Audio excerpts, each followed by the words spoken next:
Jarvis. Could you speak a little bit on how important it is for some of the other guys, especially Stephen Bowen, Kedrick Golston, to really step up and play their roles? Well, you know what? I feel good about our group that we have. You know, these guys have played a lot of football, and it's a shame. You know, Jarvis is going to be a good football player in time. It's a shame that happened to him this early, but you know, we feel good about the guys we have in. You know, Kedrick's played a lot, started for us last year. Darian Scott, Worthington. So I feel good about the group we have. You know, it's a shame that you lose a guy like Jarvis, but you know, these guys will step up and play well. Is that one of the biggest differences this year compared to last year? Is the depth that you have those options to put guys in there? Well, it's always nice to have some depth and some option, but you know, we got a million things you can do with that front. Right now we're trying to get Barry settled in and playing nose, and you know, Jarvis playing the end with Adam, and then you still, you know, you got, like I said, you got Kedrick, you know, Scotty and Worthington, who has played pretty well last week. Barry was talking yesterday about possibly playing some end. Is that a little bit too much to maybe throw at him, being that he's still kind of learning the scheme and the nose? Yeah, right now I think it is. But, you know, obviously that's a possibility. He's played that position before. That's a possibility. But we got to see how Chris can play, and, you know, we know a little bit about our other guys, so that's not a problem. But, you know, all those combinations are viable. What have you seen out of Bowen thus far? I mean, he's a guy who didn't really start from it until the second half of last year. Have you seen things that you thought you would see from him at this point? You know, everything I've seen out of the guy is exactly what we thought. You know, first of all, he's a quality kid, a good football player. He's into it. He's strong and powerful and kind of fits what we do. So he's another guy that could go over and play on the left side if we had to, but we can try to get him acclimated to the right side. But he's a great addition to our football team. All those guys, you know, they're character guys, and they're good football players also. When you're rotating D linemen in from game to game, do you have a specific number of snaps that you want them to play, or you just kind of go by ear throughout the game? Yeah, we have an idea of what they should play, you know, game to game, and you know, really for the whole year, you have an idea how many they should play. You know, the nose guard, or the nose position gets the most physical in there. You know, so you got to be careful what the numbers are. And I can't remember exactly what nose played the most in the league. I think a couple years ago it was Ratliff, or maybe even Ratliff last year, but it was only 54% of the time. So you get that position and all those ends. You got an idea of, you know, how much you want to play everybody.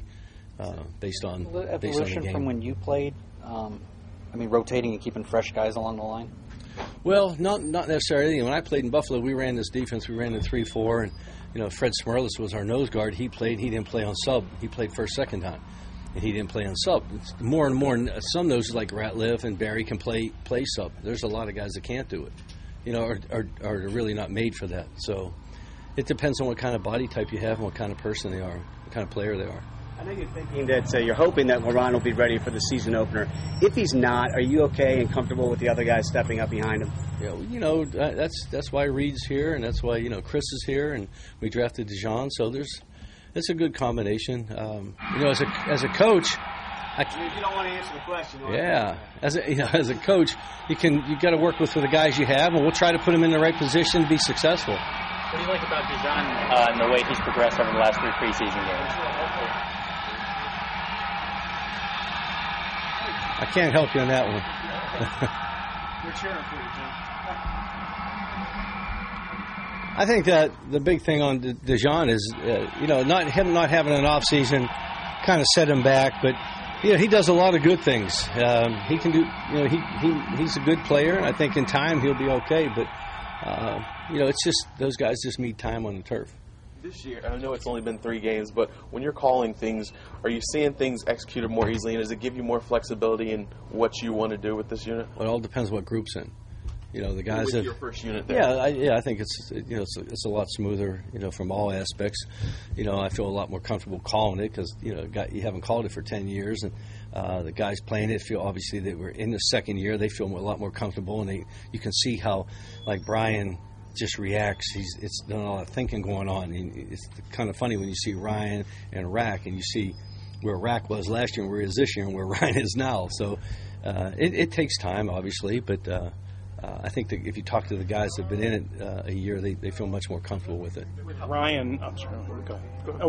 With Ryan, he's had a couple of offsides, and he seems like he wants to get off on that ball, which is ideally, I think, what you want as a coach. But how do you kind of balance and teach him, hey, be aggressive, but you got to... Well, that's something, Coach Spanos works on, hard counts all day. We stress it in third down. And, as a young kid, that's probably the thing that hurt us the most last week was, him jumping off sides a couple times. But, it's a good learning experience for him. I'd rather him do it in these preseason games than the regular season games. But, he's got, once he gets to the quarterback on third down, he understands that. And I think he does have a couple sacks already. So, it's one of those things he'll have to temper. Not just him, by the way, everybody. They got to understand people try to get in those third and workable situations where it's third and 1, 2, 3, and 4 or 5. If you're third and 10, 9, there's a chance they'll try to hard count you to get in those situations. So our guys will have a better understanding after that last game. You were talking about those growing pains from last year. How frustrating were they, and how much better does it feel now that you've gotten a lot of that out of the way?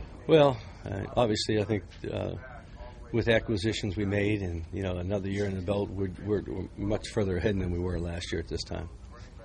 Kieran Cox, I know you brought him in. He had familiarity with what you guys want to do, and he can play both positions. But obviously you want London back, but what has he done? Has he surprised you how quickly he's picked everything up? Yeah, no, not necessarily, because he's played in this scheme in Pittsburgh. Some things are different, and I think once he gets over the fact that, we don't call everything the same or treat everything the same as they do, then, he's a good, solid player for us. I think he's a great pickup for us. Jim, when you're making roster decisions, and not maybe so much the ones today, but the ones over the weekend, let's say you have an older guy who might be able to help more this year, a younger guy at the same position who might not be quite as good this year but might have better potential. How do you balance that? Well, I think there's a lot of things that play into your final roster, and obviously this year you have a salary cap that plays into it, youth, contract situation, all that stuff plays into it, and obviously the final decision is made by Coach Shanahan and with Bruce Allen and everybody that has a say, and the assistant coaches will give their overview of the player. So it's just not one thing anymore. It's, there's a number of different things that go into deciding who's going to be on your final 53. Otagwe finally got some game action, but then the hamstring tightened up. Okay with what you saw in brief quarter and a half? Yeah, obviously that's a concern, but one thing I know about OJ, when he's healthy and he's ready to go, he'll be fine.